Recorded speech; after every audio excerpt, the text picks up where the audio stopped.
আসলে আজকে আমাদের একটি কর্মী সমাবেশ ছিল, একটি শান্তিপূর্ণ কর্মী সমাবেশ।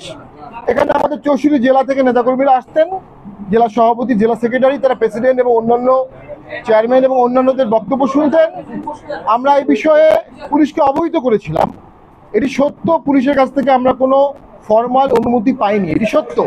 কিন্তু বাংলাদেশের প্রত্যেকটি পার্টি তার অফিসের সামনে মিটিং করে এবং তারা আমার জানা মতে এ ধরনের কোনো ফরমাল অনুমতি নেয় না, এবং আমরা অবহিত করেছিলাম লিখিতভাবে।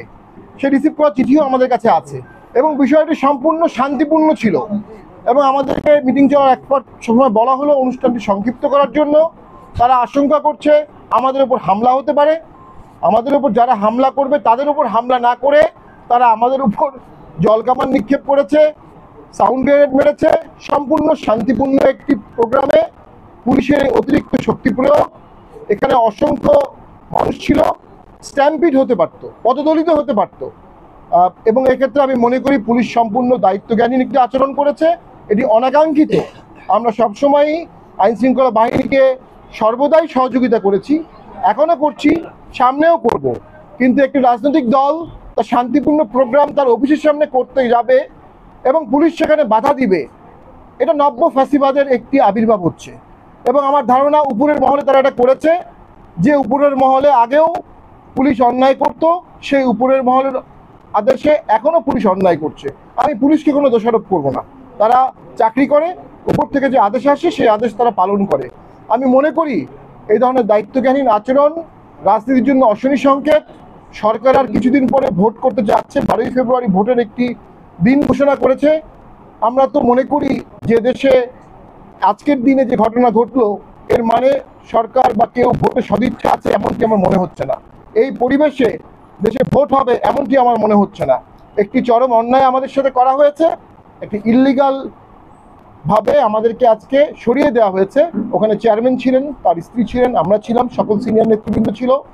আমরা তীব্র প্রতিবাদ জানাই, সুষ্ঠু তদন্ত জানাই এবং দোষী ব্যক্তিদের বিরুদ্ধে শাস্তির দাবি জানাই। এবং পুলিশ অসংখ্য চেয়ার ভেঙেছে, আমরা দেখেছি ভিডিওতে। চেয়ারের তো কোনো দোষ নেই, এই চেয়ারের তো কোনো আইন থাকতে পারে না। তো কিসের আক্রোশে পুলিশ এটি করলো আমরা জানি না। তো আমরা পুরো ব্যাপারটার মধ্যে গভীর ষড়যন্ত্র দেখতে পাচ্ছি। জাতীয় পার্টি দিন দিন জনপ্রিয় হচ্ছে, জাতীয় পার্টি দিন দিন সঠিক রাজনীতি করছে এবং জাতীয় পার্টি আস্তে আস্তে সামনের ভোটে অথবা আন্দোলনে একটি বিশাল বড় ফ্যাক্টর হয়ে যাচ্ছে। একটি মহল জাতীয় পার্টিকে দাবিয়ে রাখার চেষ্টা করছে, সেই মহলের উস্কানিতে, সেই মহলের নির্দেশে আজকে এই কাজটি করা হয়েছে। আমরা মনে করি it's a bad day and sad day for democracy.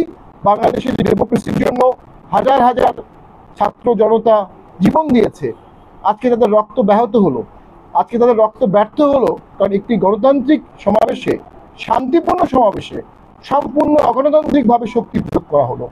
আমরা মনে করি সকল রাজনৈতিক দলের উচিত পুলিশকে আহ্বান জানানো, এ ধরনের কোনো কার্যক্রম যেন পুলিশ কখনো কোনো দলের সাথে না করে। রাজনীতি বহু দল থাকবে, বহু মত থাকবে, সকলে রাজনীতিতে বিচরণ করবে। আপনি যখন একটি দলকে জোর করে দাবিয়ে রাখার চেষ্টা করবেন, এটা অগণতান্ত্রিক, অসাংবিধানিক, আইনের শাসনের পরিপন্থী। এবং আমি মনে করি পুলিশের উচিত আমাদের কাছে ক্ষমা চাওয়া। এবং আমাদের অনেক নেতাকর্মী আহত হয়েছে, রক্তাক্ত হয়েছে এবং কয়েকজন গ্রেফতার হয়েছে।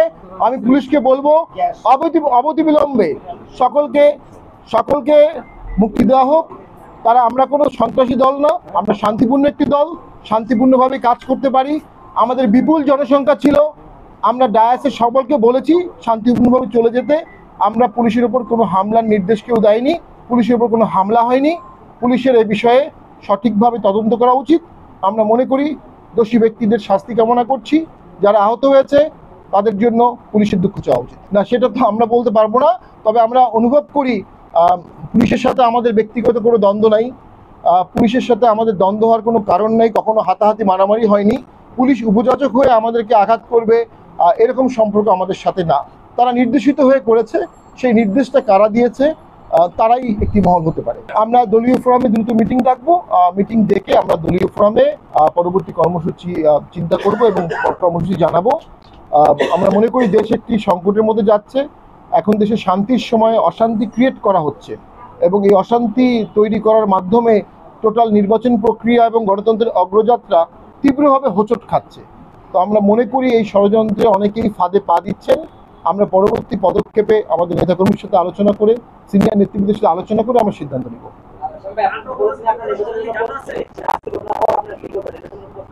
আমরা মনে করি এই মুহূর্তে নির্বাচনের কোনো লেভেল প্লেইং ফিল্ড অবশ্যই নাই, কারণ যারা পার্টি অফিসের সামনে মিটিং করে তাদেরকে পুলিশ বাধা দেয়নি, আমাদেরকে আজকে দিল। অর্থাৎ পুলিশ এখানে পিক অ্যান্ড চুজ করছে, বা রাষ্ট্র এখানে পিক অ্যান্ড চুজ করছে।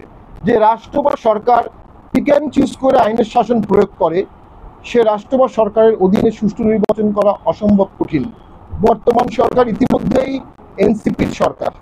বর্তমান সরকার ইতিমধ্যে আমরা দেখেছি প্রশাসনিক কাঠামোতে জামাতের এবং বিএনপির অসংখ্য লোককে নিয়োগ দিয়েছে, এবং একজন উপদেষ্টা নিতে বলেছেন যে আমরা 20টা নিয়োগ দিলে 13টা নিয়োগ দিতাম বিএনপির, 7টা দিতাম জামাতের।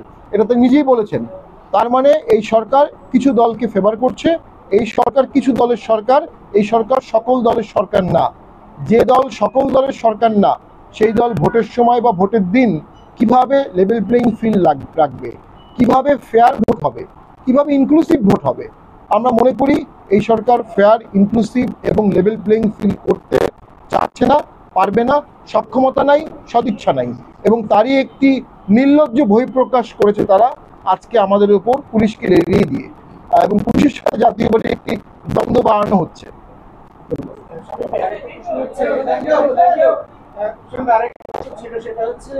আপনাদের তিনটা ফ্যাকশন আর হচ্ছে জাতীয় লিগের একটা স্টেশন পর একটা দল, চারটা পার্টি, তো এই বিষয়টা আপনারা কিভাবে দেখছেন? ইসি বলেছে অভিভাবক দিতে পারছে 9টি ভোট জাতীয় পার্টির আঙুলে করেছে। 9টি দল যে তাদের করাটাই গঠনতন্ত্রের বাইরে, সংবিধানের বাইরে এবং নির্বাচন কমিশনারের শপথের বাইরে। যেটি স্বতঃসিদ্ধ, ইউনিভার্সাল, সেটাতে কোনো প্রমাণ লাগে না, কোনো লিগাল অপিনিয়ন লাগে না। আছে আরটিও আঙুল চিহ্নিত আছে, এর কোনো ব্যতিক্রম করার কোনো সুযোগ, কোনো ডিসক্রিপশন কোনো অথরিটির নাই। যদি তারা করে থাকে তাহলে তারা আজকে পুলিশের মতো নির্দেশিত হয়েই করবে, এবং সেটার দায় তাদেরকে একসময় নিতে হবে।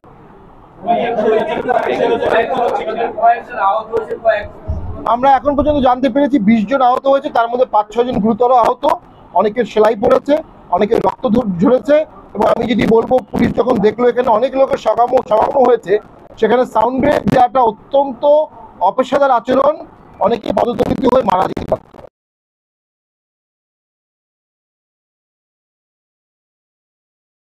খোঁজ খবর নিচ্ছি এবং অবশ্যই পুলিশের দুঃখ কষ্ট। আমরা এখন পর্যন্ত জানতে পেরেছি কজন গ্রেফতার, 8 জন গ্রেফতার হয়েছে, আটক হয়েছে। আমি পুলিশকে আহ্বান জানাবো, জাতীয় পার্টি কোনো ভেসে আসা দল না। জাতীয় পার্টি 365 দিন রাজনীতি করে আজকে 40 বছর, এবং 9টি ইলেকশন করেছে। সরকারি দলে ছিল, বিরোধী দলে ছিল। জাতীয় পার্টির সাথে পুলিশের কোনো দ্বন্দ্ব নাই। আমরা সকল বিষয়ে পুলিশকে সহযোগিতা করি। আমাদের যে নেতাকর্মীদেরকে আজকে আপনারা অ্যারেস্ট করেছেন বা আটক করেছেন, তাদেরকে কোনো মামলায় চালান না দিয়ে ছেড়ে দেওয়ার জন্য আবেদন জানাচ্ছি। পুলিশের সেই ক্ষমতা আছে, এবং এটা পুলিশকে না করলে আমরা ধরে নেব পুলিশ আমাদেরকে অন্যায় করছে, অবিচার করছে। সর্বশেষ কথা হচ্ছে, চেয়ারম্যান তো নিজে সেখানে উপস্থিত ছিলেন, সে আসলে সুস্থ আছেন? চেয়ারম্যান স্যার সুস্থ আছেন, উনি অত্যন্ত নেতৃবৃন্দ সহ সকলেই সুস্থ আছেন। আমরা তাড়াতাড়ি ওনাকে নিয়ে এসেছি। তো তিনি একদমই বিচলিত না, তিনি অত্যন্ত দৃঢ়চিত্তে আছেন। তবে এই বিষয়টির তিনি তীব্র নিন্দা জানাচ্ছেন। ধন্যবাদ।